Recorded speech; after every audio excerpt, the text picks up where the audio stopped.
Hello hello दोस्तों। ये page मैं खासकर हिंदी माध्यम के अभ्यर्थियों के लिए बनाया हूँ और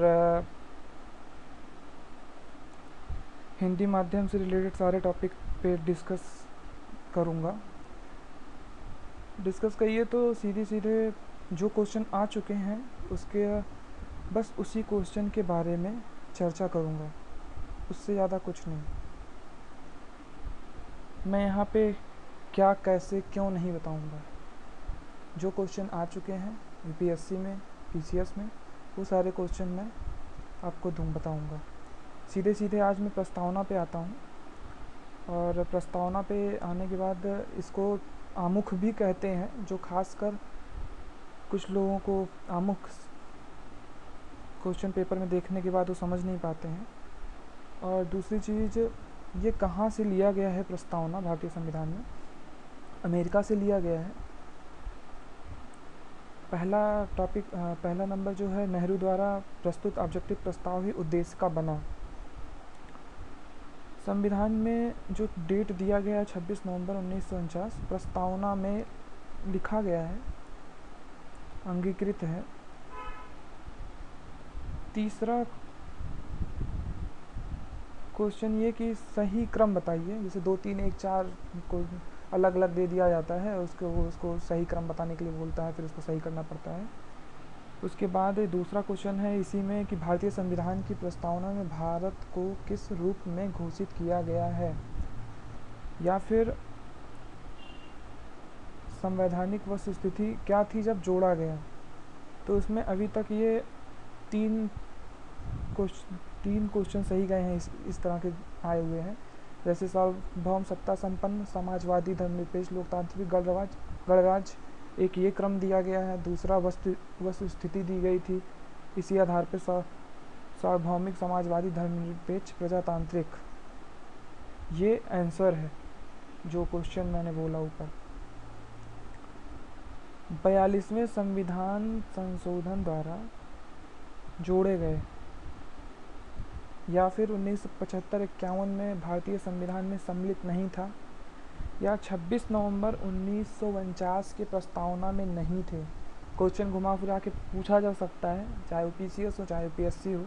तो उसमें ये 3 शब्द थे: समाजवाद, धर्मनिरपेक्ष, अखंडता, जो बाद में जोड़े गए।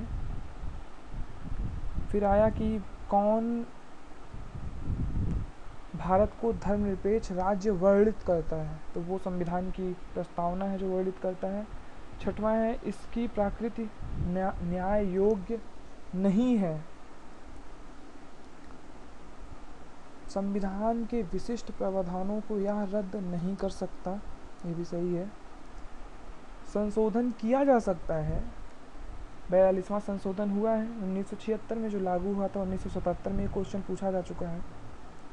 जितने भी क्वेश्चन यहाँ, जितने भी लाइन है, ये सब क्वेश्चन आ चुका है और अभी तक इससे बाहर क्वेश्चन नहीं पूछा गया, और इसी में से ही घुमा फिरा के प्रस्तावना का क्वेश्चन पूछा जाएगा। गणतंत्र का आशय क्या है? भारत एक गणतंत्र है, इसका अर्थ क्या है? दो तरह के क्वेश्चन बन सकते हैं इसमें। तो इसका सीधा सा मतलब, भारत में वंशानुगत शासन नहीं है, क्योंकि राष्ट्र का प्रधान निर्वाचित होता है। भारत में लौकिक सार्वभौमिक है, क्योंकि संविधान की प्रस्तावना आरंभ होती है।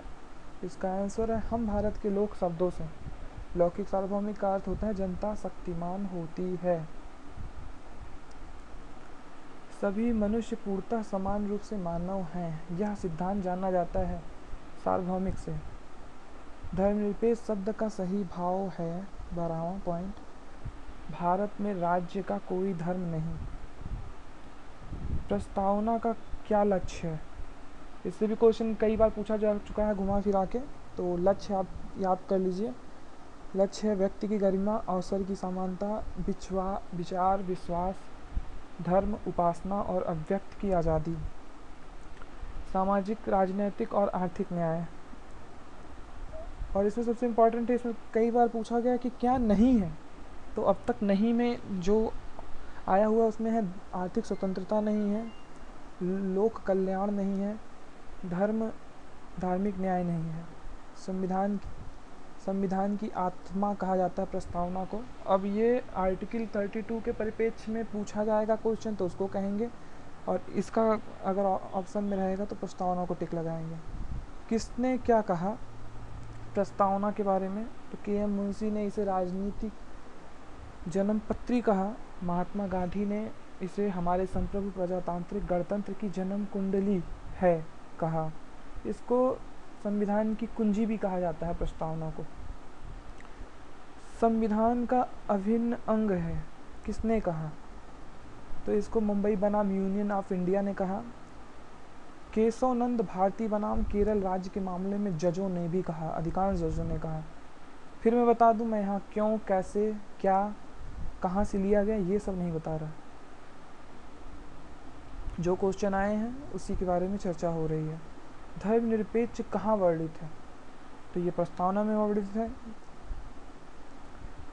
संविधान में प्रस्तावना का महत्वपूर्ण उपयोगिता क्या है? तो इसकी उपयोगिता के बारे में क्वेश्चन पूछा जा चुका है। ये शासन करने के उद्देश्यों को उल्लिखित करता है।